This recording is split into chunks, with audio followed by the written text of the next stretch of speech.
Γεια σας, είμαι ο Crazy Roma και σήμερα θα φτιάξουμε μια σπιτική μαρμελάδα φράουλα. Είναι εύκολο, όλοι μπορούν να το κάνουν. Είναι απλώς 7 εύκολα βήματα. Βήμα πρώτο, παίρνουμε φράουλες. Εδώ πέρα είναι οι πεντανόστιμες και ολόφρυσκες φράουλες.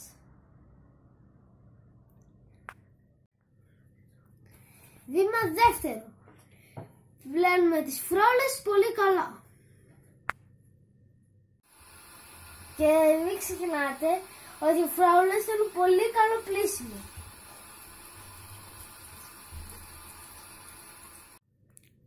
Βήμα τρίτο, κόβουμε τις φράουλες σε κομμάτια.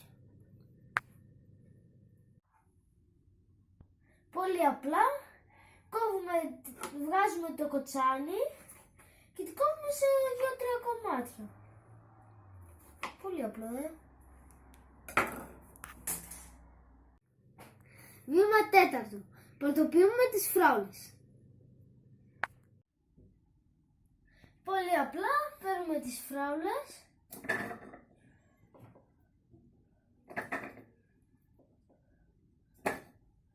καταρχήν πρώτα πρέπει να έχουμε πλύνει τη χέκη, όμως εγώ expert τα έχω πλύνει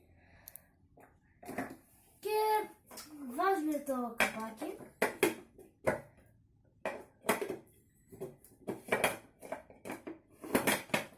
το κλείνουμε, βάζουμε ό,τι και αν είναι αυτό, δεν ξέρω τι είναι και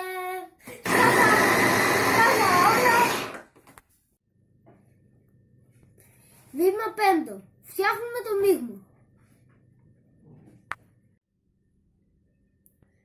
Επειδή έχουμε 2,5 κιλά πρωτοποιημένη φράουλα, θα βάλουμε 2 κιλά ζάχαρη και 2 φακελάκια των 100 γραμμαρίων πικτικό. Ωραία. Πρώτα βάζουμε ζάχαρη. Όλη τη ζάχαρη. Μετά βάζουμε και την άλλη ζάχαρη.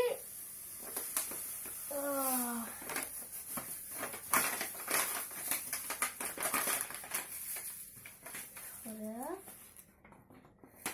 Και μετά βάζουμε τα πικτικά.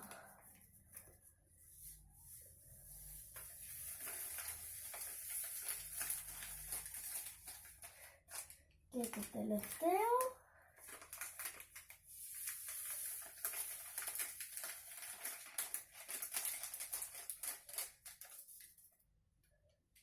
Και μετά τα ανακατεύουμε.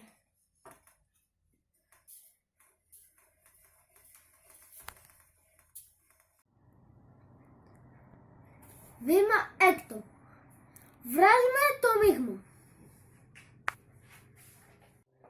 Έχουμε ρίξει το μείγμα στην πρωτοποιημένη φράουλα και το ανακατεύουμε.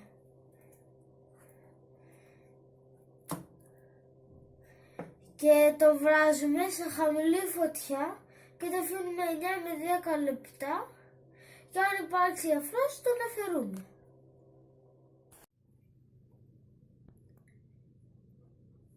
Βήμα 7ο και τελευταίο, βάζουμε το μείγμα στα βάζα. Ωραία. Τώρα ήρθε η ώρα να γεμίσουμε το βάζο. Θα το κάνω εγώ γιατί είναι αρκετά καυτό και είναι λίγο επικίνδυνο.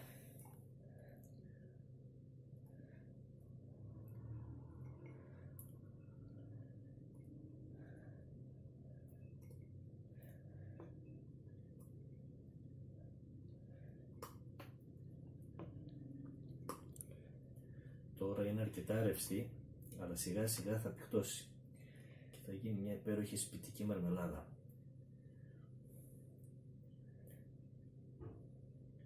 Να ξέρετε ότι επειδή αυτή η μαρμελάδα δεν έχει καθόλου συντηρητικά, θα πρέπει να διατηρείται στο ψυγείο.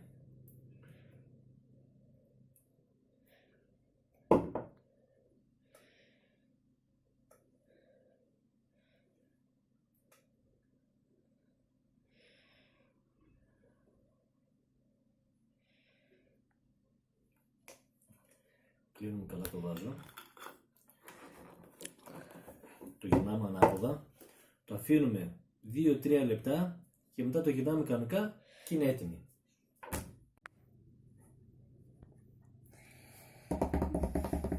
Αυτό ήταν κυρίες και κύριοι για σήμερα και καλή σας όρεξη!